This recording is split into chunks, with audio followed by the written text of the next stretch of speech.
Freddie. Hello, hello. It's a color. How are you two? Good, how are you? Good. I'm so excited to talk about this movie that I love so much, and I'm ready to go see a second time already, but I'm freeing you guys. We are going to be talking spoilers, and I'm going to hold it because I have a lot of questions. Freddie, I got to start with you. I imagine there is no one more protective of Ray than you as his actor, as the one bringing him to life. So what sold you on this killer twist? And from where we left him in I Still Know, did you ever think that something like this would be in his future? I'll answer the second part of your question first. No, I did not see this as a part of his future. To answer your first question, you know, Jen Robinson and I were already friends before the movie started. I already trusted her and respected her work. I'd seen Do Revenge. I saw what a wonderful job she did with that movie. I really believed she could do a good job with this, but I had no idea what she wanted to do. And she said, let me pitch you where I think Ray and Julie, she didn't even pitch the movie at first. It was, let me pitch you where Ray and Julie are at. And then from there, let's continue on and see the pitch and see what you think. And she had taken such great care with how this character processed trauma, or more importantly, how he did not process trauma, that I believed the big swing that she pitched when she pitched the whole movie and what was gonna happen. And it made me hungry. It was very inspiring. It made me want to come back to play this character. I think there's a moment, and you said there's gonna be spoilers in this, and this might be. Yeah, you can say whatever spoilers you want. Okay, cool. Like, the opportunity to be the killer is great, but if the reason why isn't truthful, if it's not organic, then people are gonna really hate it. And his reason why, and more importantly, how he got to where he got, is the reason I did the movie. You know, it was a chance to play a broken man. He may not look broken from the exterior, but on the inside, he has not talked about this. He has repressed this, and he's seen the Julie James character not just survive, but thrive in the face of this trauma because she did deal with it. She teaches people how to deal with trauma. She's so good at it. And as far forward as she's moving, that's how far backwards he is. And that's not fair. And that's the kind of stuff that breaks men when they start looking at the world as unfair. And it gave me a lot of room to find trauma and to bring that up, whether it was stuff in my own life or stuff from other people that I've known, and an opportunity to try and break people's hearts in that final moment because they should be broken. I hope people are upset the way they were upset when Helen Shivers died because they thought she was going to be a final girl. Like, I want hearts broken, and I committed everything into that performance to make sure that that happened. So that was my goal, and I hope we succeeded with it. You did. And Jonathan, so many questions for you, but between the final scene with Jennifer and Brandy and the fact that Stevie, Ava, and Danica all survive, is it safe to assume there's more stories you want to tell here? For and sure. Why do you think it's still so engaging as a franchise all these years later? I mean, I think that it's a movie about people making mistakes and the guilt and the shame and being haunted by that and being hunted for that, and that's kind of an evergreen thing. Like, any person can mess up and then your whole life is different in an instant. And so that, I think, is something that is evergreen, and it's like that wound, which is the wound of our young cast, which is the wound of our returning cast, is the same. And so telling that story was really fun. It was really fun to kind of get in there and see how we could kind of like play around in that space and tell a story that really is about trauma and really is about like dealing with something very, very real, but presenting it in kind of this like genre, popcorn, big cinematic experience. Well, this is my favorite movie of the year so far. Thank Seriously. you. Awesome thing to say. Incredible. Thank you for your time. I really Thank do you so appreciate much. So nice seeing you both. Yeah. Oh my god, hey! Love you, Sophia Soto with the Nerds of Color. And oh my gosh, guys, favorite movie of the year, and I'm not even kidding right now. Oh my You god, know. yay! So we are going to be talking spoilers because I have way too many questions about that ending. So Sarah, I got to start with you to not only get to play the killer, which I'm so proud of you. I'm just stunned. Thank you. It's so nice to see you. It's so good to see you. But to also be in a killer duo with one of the legacy characters. With an icon. Right? Yeah. Amazing. Tell me about preparing for that with the weight of this role, knowing what you were going to have to deal with. I mean, I was really excited for that big monologue where she, I was going to say exposes herself, which I guess she does. But it's also, nerve-wracking to do that. But I think the hardest part was pretending that what was most gratifying was pretending that I knew nothing about what was going on. And some moments of, like, the moments when you are on screen with Freddie and knowing that they're in cahoots with each other and sort of playing at that secret or what they want outsiders to know or not want outsiders to know. But it was so cool to be able to do this installment of the movie with Freddie, who like really came back around and just has such an incredible character arc, especially for fans of the original movie. So it was really awesome to play his sidekick and kill some people. Oh my gosh, I was dying. I did not get it. So I'm ready to rewatch it and like try to guess all the Easter eggs, but so incredible work. And Chase, also incredible work from you. This genre has a lot of tropes when it comes to a female protagonist. So I wanted to ask, which one were you kind of most excited to explore when it came to Ava?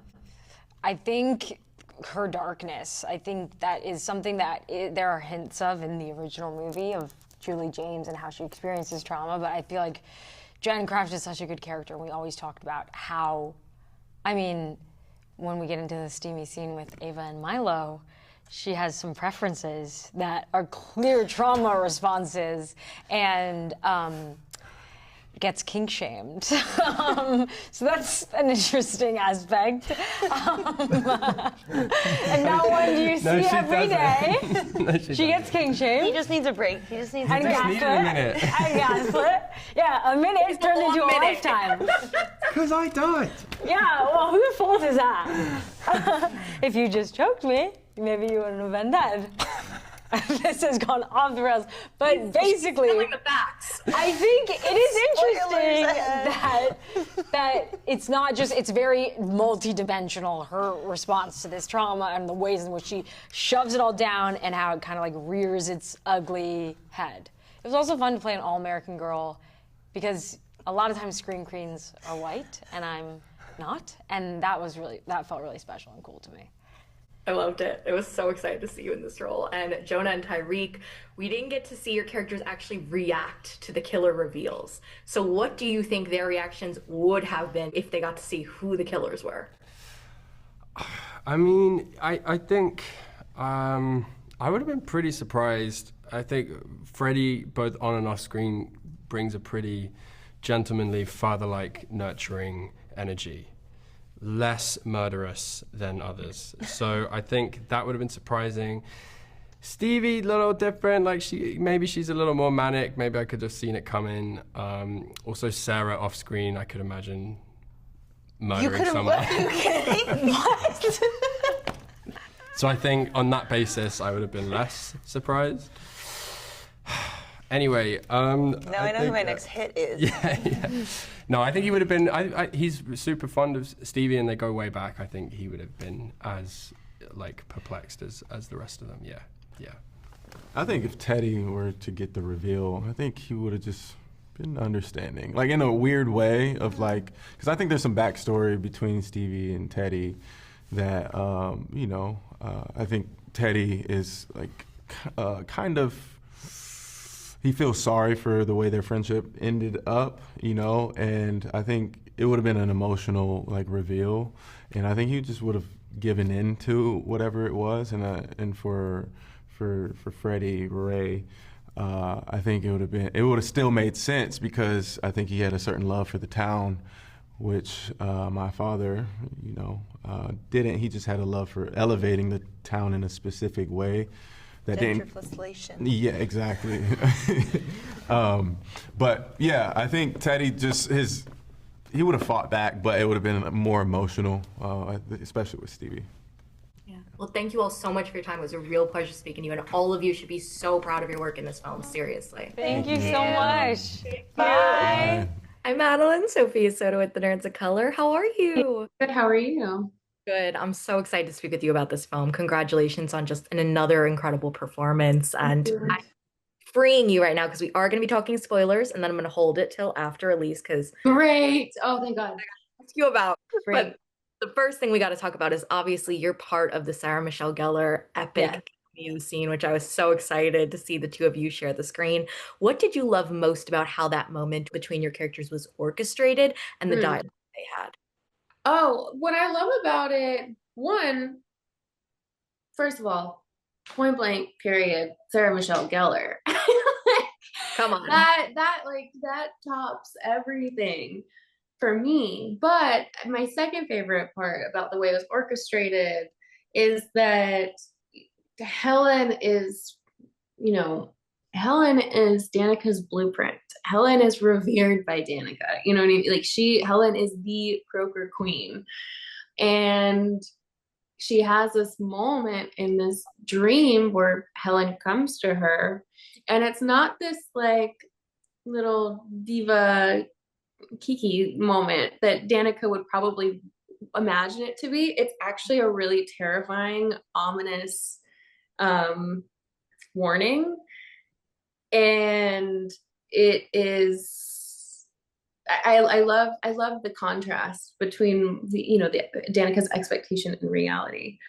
That I think Danica thinks that if like her and Helen were to get together, they'd be like girlies, and they're not. They're actually really not. I love that. You said it so perfectly. Yeah. Reiterator why it was such a good scene for everyone. Oh, it was awesome, and it's perfect. It's perfect in every single way. It really is. And I was so excited that you actually survived this film. Like, come on, girl. I know, me too. I'm really happy I survived too. And with Stevie still out there, is this a character in a franchise that you'd want to revisit again? Or are you kind of happy with where we leave her? Look, I am thoroughly happy to be here. Just period. I'm so happy to be a part of it. But yes, of course. Yeah. I think it deserves. We deserve to see what these two divas do. Right? I mean, come on. I feel like also it's so nice if we would get to kind of see what's next for Danica. Like all this like terror that she's had to face, which we know she'd have to face more terror if there was another movie, but like that's kind of horror is seeing how like the trauma affects them, right? I mean, for sure. And so I think obviously she's gone through something that is completely character changing. So it'd be really interesting to see how that comes through for Danica, while also like how much of her original, bubbly, spiky self is retained, or how it, is kind of shifted after this very traumatic experience. Well, I'd like to see it. So I hope we're going to talk again soon about it. I hope so too. I'm just putting it out there, but I'll be here. I'll be waiting. We'll be talking again very soon. And honestly, thank you so much for your time, and congratulations again. It's really an incredible film. Thank you. Thank you. Lectures, fanboys, professional artists, and professors. Maybe a nerd who's just like you, talking about the things that you like too. So I invite you to the NOC. In full color, you see me. The hard knock life. Comics, movies, and TV. Yeah. Pop culture with a different perspective. Watch it on your screen, hit play, so check this.